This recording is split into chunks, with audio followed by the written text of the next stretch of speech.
What's poppin', everybody? Episode 55 of the Slip and Weave podcast coming right at you.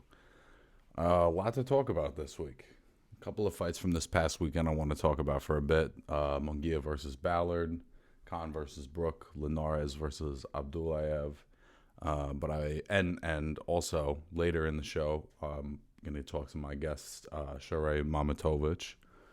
But before I get into any of that, I really want to talk about the Down and Dirty 3 card that I had the opportunity to commentate this past weekend on on February 20th. Got to commentate with two really talented young fighters, both talented at fighting and at commentating. Harry the Hitman Gigliotti and Gabe the Menace Morales.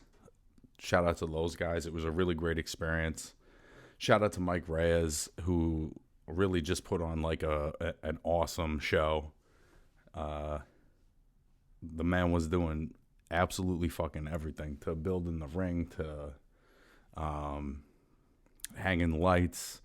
This is a jack of all trades. This is a hands-on promoter, and I have a lot of respect for that. You're not going to see fucking Bob Arum or Eddie Hearn hanging lights anytime soon. But Mike is awesome. The card was really fun, and I really appreciate everybody who watched the card. You know, there was some really great performances. Yamaguchi Falcao scoring a second-round knockout. Connor Coyle with a dominant victory over Rodrigo Lopez Rodriguez. A lot of really good, talented young fighters on this card, man. Tamir Smalls. I was really impressed with James Maynor, Alejandro Paulino, very talented young fighter. There was a lot of really strong talent on the card. And I was really impressed with the whole operation. You know what I'm saying? You know, and if you've been following me, you know that before I did this podcast when I was a teenager, back in like 2008 to 2010, I did internet radio before it was called the podcast. So I've been at this for a long time, and this was definitely one of the cooler things I've gotten to be a part of. So I appreciate you watching. If you tune in every week, looking forward to doing it again as soon as possible. So that was really an incredible experience that I'm never going to forget, and to many more. So moving on to the fights this weekend. Let's start with Khan versus Brook. These guys probably should have fought 7 or 8 years ago, and that's when it would have been a really, really meaningful fight in boxing, not just in the British rivalry and the rivalry between them two, but 7 or 8 years ago, this would have been a big fight for ranking for the welterweight division. You know what I mean? This would have been a fight for position. It's not that anymore. But I think it had meaning in the sense of they're both 35 years old. As they're hitting the back nine of their career, the second half of their career, you know, can they build on their legacy against each other in some way? And, you know, I'm not really sure how the fight would have gone in their primes. I think it might have been a little bit more competitive, but I think ultimately Kell Brook throughout his career has just proven to be a much more durable, reliable fighter than Khan. And I think the Terrence Crawford loss for Brook is really more so a testament to Crawford than it is a statement about Brook. You know, Amir Khan's punch resistance at this point in his career is completely gone. Not that he ever had a lot of it, but at this point, it's really it was rare that Brook would land a punch that didn't severely impact him or wobble his legs or get his legs all fucked up. He just can't take a clean shot from a powerful welterweight. He can't take a clean shot from a guy his size that has punching power. And Brook did a really great job of stalking him and staying patient and picking his shots at the right time, not wasting a whole lot.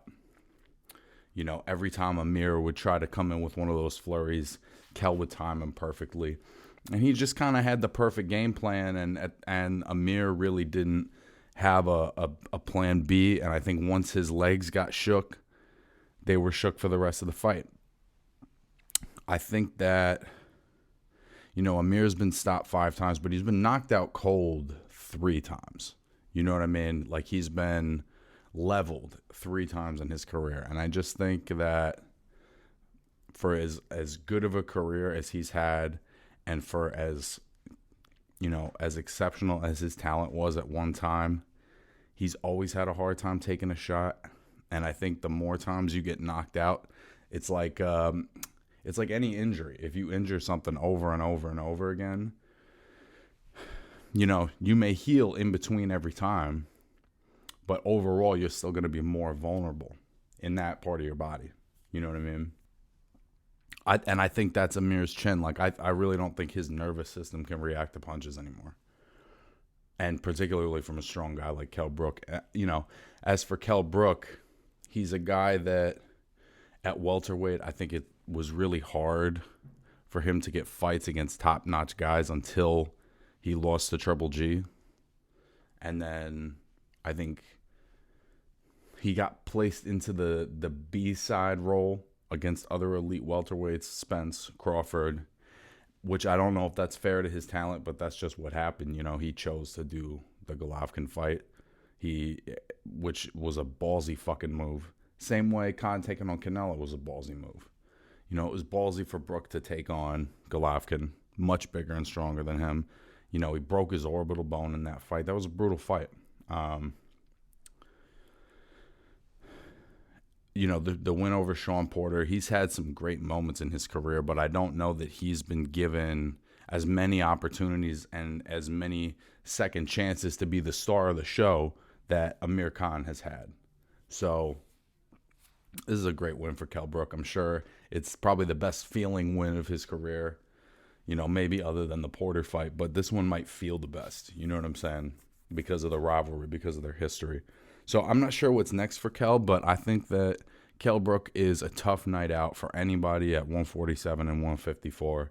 On any given night, Kell Brook could give you a hell of a fight. He's an elite level guy. He's definitely an elite level guy. I think just give Terrence Crawford the credit for stopping him with a jab. When you look at the rest of his fights in his career, that doesn't really represent him. And I hope that Amir Khan retires. He's taken a decent amount of punishment in his career, for the great hand speed, for the wins over Maidana and Devin Alexander and all of the great fights that he's been in.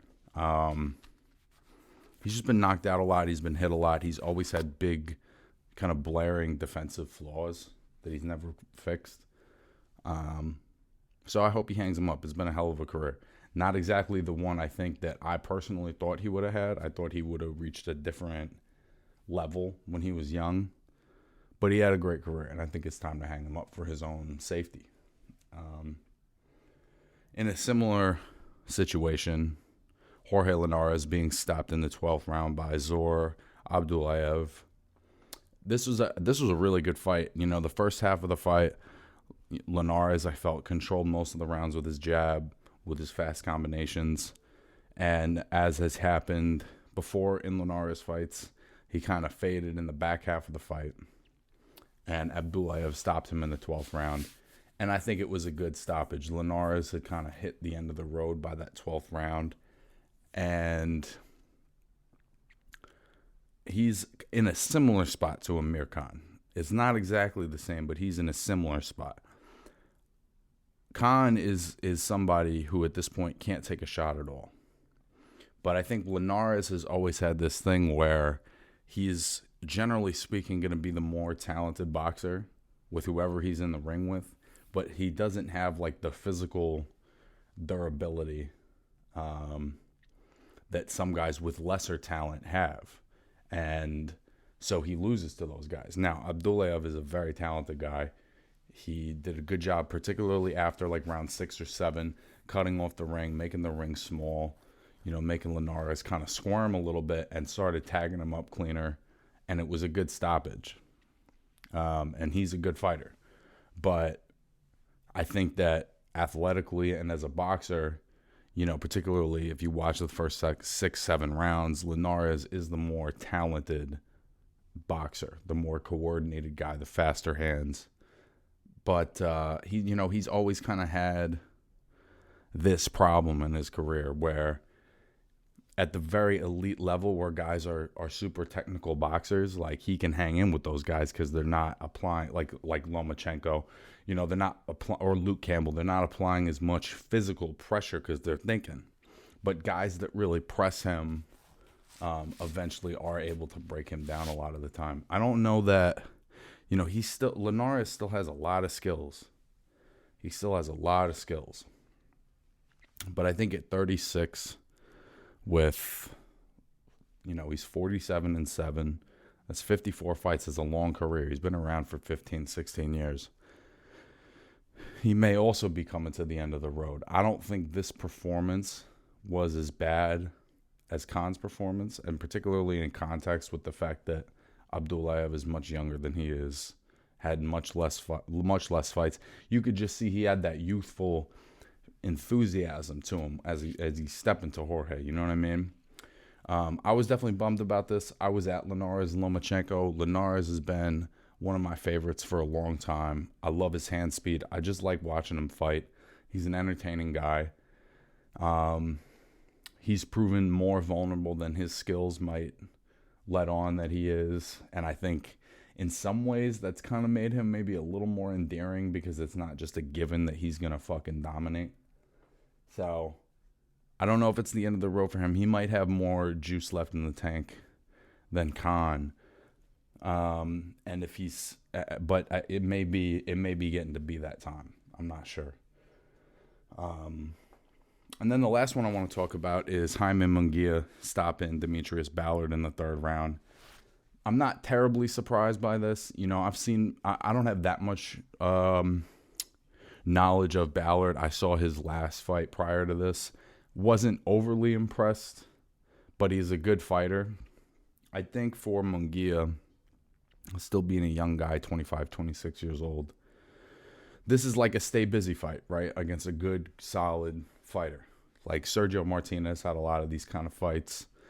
Sometimes you just got to stay busy against good competition. And I think that Munguia is doing a good job of that without burning himself out because he has a style where he gets hit a lot. And,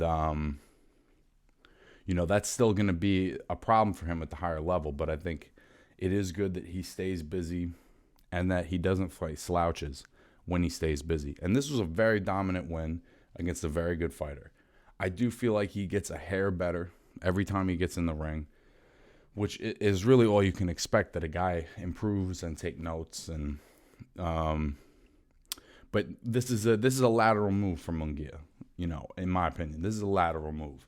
This is not a move up. This is not a move down. This is very similar to many of the fights that he's taken in his career. Solid fight. He's the A side against the live B side. He's yet to be in a level fight, for real. Maybe other than the Saddam Ali fight in context. So we'll see what's next for Munguia. Again, middleweight's kind of up for grabs right now. There's Andrade, there's Golovkin. Who knows if they move up? It's up for grabs. There's Chris Eubank. That might not be a bad fight. Munguia and Chris Eubank. Some similarities between the two, and I think they both like to bang, so it would be a relatively entertaining fight. So I think Munguia just needs to keep doing what he's doing. He needs to keep working on his defense. It's still not that great, but offensively he's so explosive that it does make up for some of those flaws. So we'll see what's next for him. With that, my guest this week is Suray Mahmutovic.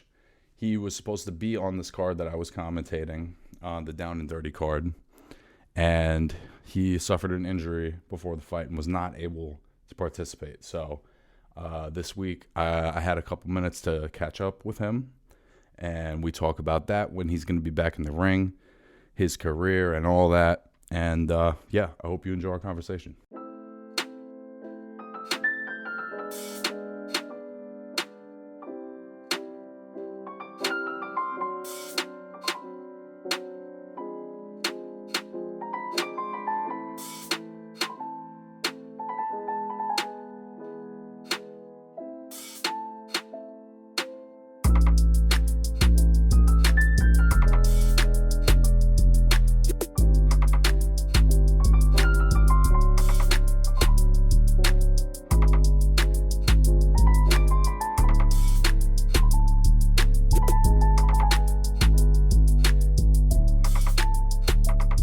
Bro, I think you're the first guest to ever be on time, like right on the dot.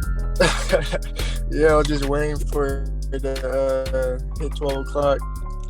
Yeah. Well, it's good to have you on, bro. I appreciate you taking some time, man. Yeah, no problem. Why don't you go ahead, introduce yourself, tell whoever's watching a little bit about you, maybe your career, your amateur career. Okay, my name is Suray Mahmutovic. My last name, it comes from like Bosnian descent. I won 9 national titles as an amateur.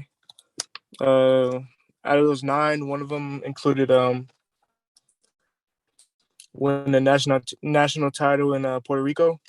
I was on the USA team in 2013, 14, and 2016. I was on the team with Devin Haney, Shakur Stevenson, and other pros like Alexis Rocha, Eric Murguia, and just people like that. And yeah, I'm 3-0 right now, 1 draw. Yeah, that's pretty much it.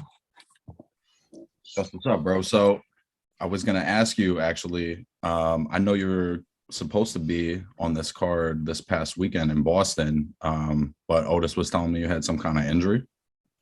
Yeah, I guess I went to the doctor. They said, like, I guess I had a concussion or so. I tried to hide the paperwork from my dad and stuff to actually, like, go through with the fight, but then he ended up finding it. And yeah, they just wanted to postpone it, I guess. Yeah, I mean, shit, that's understandable. You got to be careful with that, especially in boxing. Yeah, I just felt brave enough to still do it. So. I mean, of course you do, bro. You're a fighter. Yeah. You guys will fight with your ear hanging off. Yeah. Like I guess I just got big balls just to do it. Yeah. Well, I mean, that's why you have trainers, right? They gotta protect you from yourself a little bit. Yeah. I guess my team, they just know best.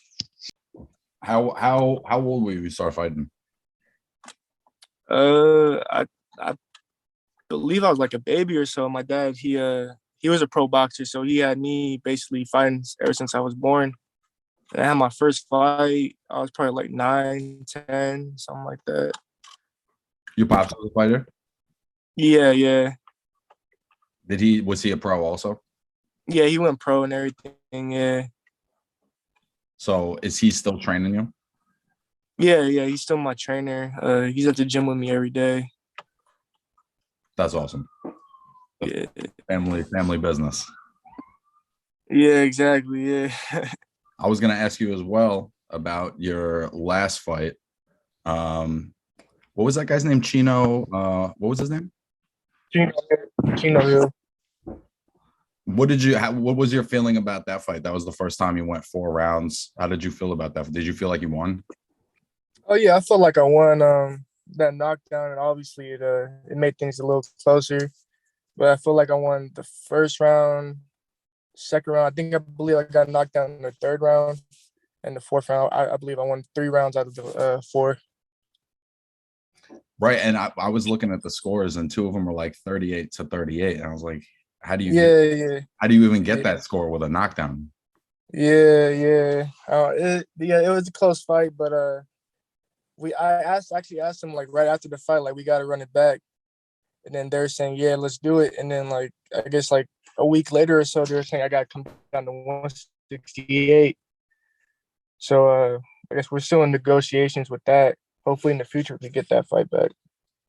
For sure, bro. Were there any like takeaways or any lessons that you got out of that fight? You know, first time going the distance and first draw and whatever. Yeah, I think the biggest thing was just basically I got to keep my hands up more. I believe like my last fight was like basically like my pro debut.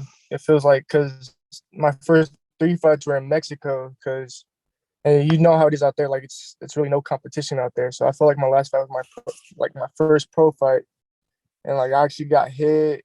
And my first 3 fights I didn't really get hit. Right. So my last fight was like it taught me a lot of lessons.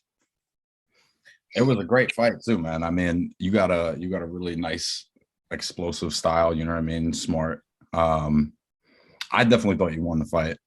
But it's, there's always lessons like that in boxing. Like I guess one of those lessons is like sometimes the decision doesn't go how you hope it's going to go. Yeah, definitely. Yeah. That's not always in your control. What was that like fighting your first couple fights in Mexico? And what was your thinking behind fighting down there? I don't really like fighting in Mexico. It was like just the driving and then dealing with like all the like yeah, just basically the driving and stuff, crossing the border. It took us like 8 hours one time to get back over the border, and I just felt like it was just way too easy to fight out there. Like it was like I said, it was like no competition out there. But if I'm out here in the United States, it's like it's way better. At the weigh-ins and everything, it seemed more professional. Over there in Mexico, it just seems like way more like amateur like Right. compared to over here in the US. Right. And was it guys like, I think I saw one of them, but it's mostly guys that were like kind of smaller than you, right? Yeah, just there, yeah. And in your mind, was that just like a good way to kind of get used to fighting without the headgear? You know what I mean? Yeah, Smaller it was gloves. kind of like up just to, smaller gloves, of course, like, and Right. then getting hit, even though I didn't get hit, but it was supposed to get me used to getting hit and stuff. Right. Even if it just like creates that, like more of an awareness, you know what I'm saying? Exactly. The division, you're light heavyweight, right? Yeah. I mean, it's a hot division right now, bro. There's a lot of tough guys, man. Yeah. Biev, Bivol, Joe Smith, you know what I'm saying? Canelo when he feels like it. Yeah, exactly. But there's a lot of talented guys in your weight class right now, like in the long term, who are some of the guys that, or maybe not even in the long term, in the short term, who are some of the guys that you're looking at? Of course, Benavidez. I would like to fight him like sooner or later. I only got like 4 fights right now. I'm just trying to like build up, but I definitely want all the top guys. There's a guy named Latif Oberton. I want to fight him. I fought him in the amateurs. I felt I won that fight, but it's the amateur. So, yeah, just guys like that. But right now, I'm just building up my record. Hopefully, get to like 10-0 within a year or so, and then we'll go from there.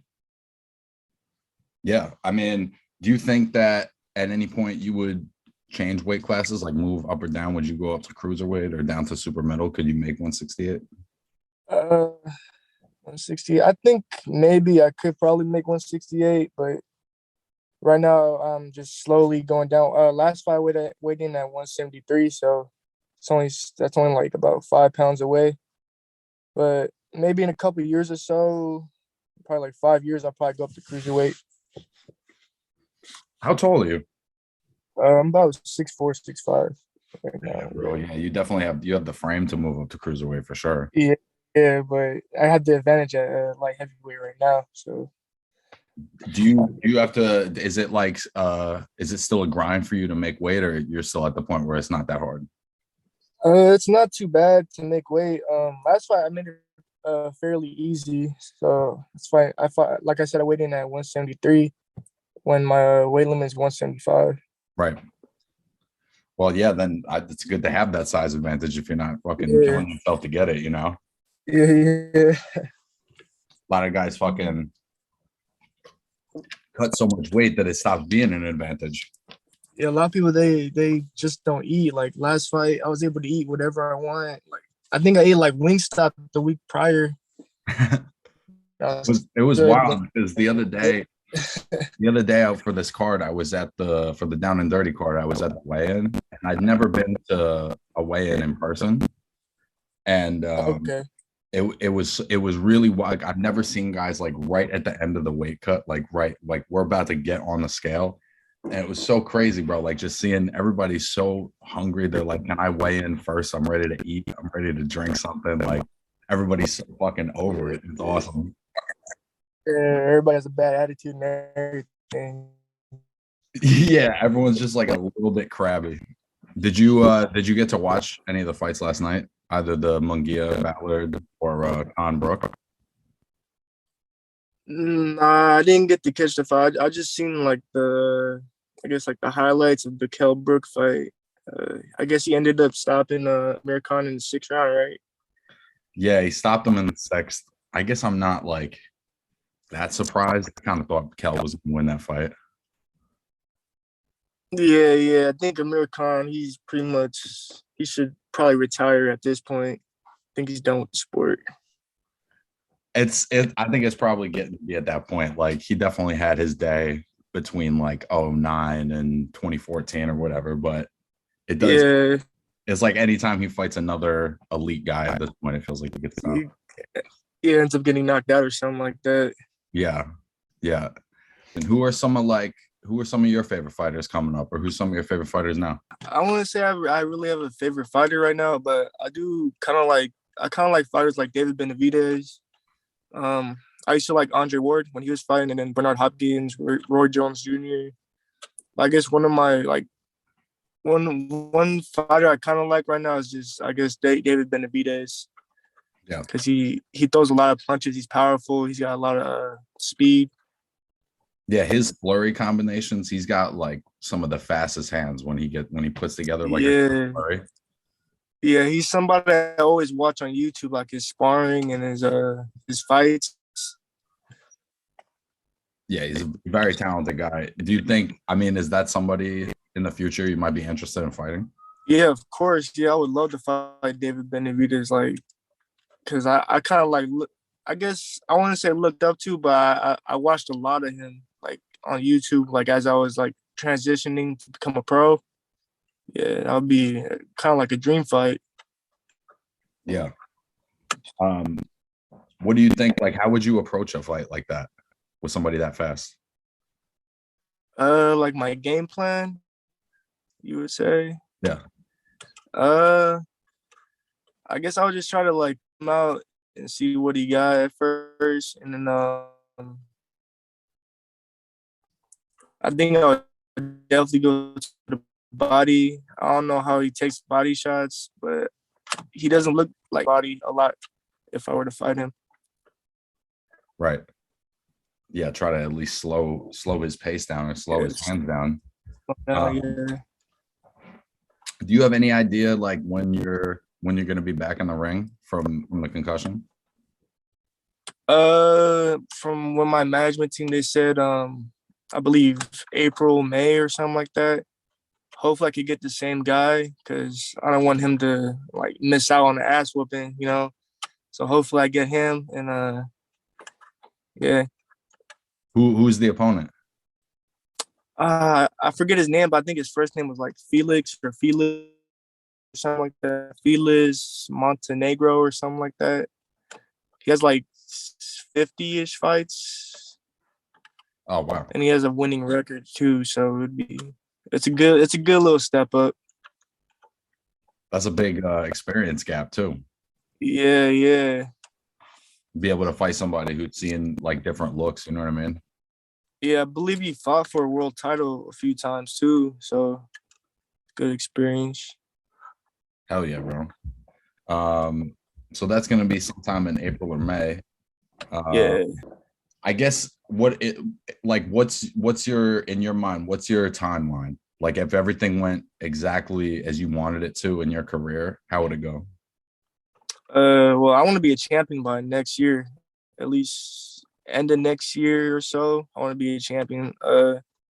Hopefully we get to 10-0 within a year. Hopefully by the end of next year, I get to like 14-0. Hopefully get a belt. And yeah, I just want to be a champion by next year. That's a lofty goal, bro. Yeah, just keep grinding and keep knocking every opponent out, handling them how I'm supposed to handle them, and then I'll get there. Well, Suray, is there anything you want to shout out or anybody you want to shout out?